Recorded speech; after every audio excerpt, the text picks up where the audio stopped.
N8N Gemini. If this guide helpful, don't forget to like and subscribe. First, open the N8N website. After you land on the homepage, go to the top right and click Sign In.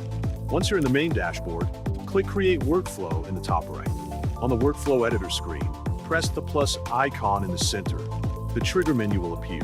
Select On Chat Messages to enable AI integration, and turn on Make Chat publicly available. Change the mode and authentication. You can also configure other options here. Then go back to the workflow. Click the plus icon next to the message node. From a menu, search for AI, then choose Google Gemini.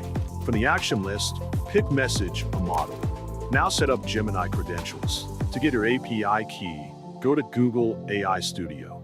At the top right, click Create API Key, then choose Create a New Project. Once generated, copy the key and paste it into your N8N credential setup.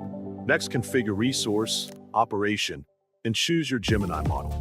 Set your prompt and role messages, plus any additional options. Now add tools. Click the plus icon under AI, and select Code Tool to use Gemini AI fully.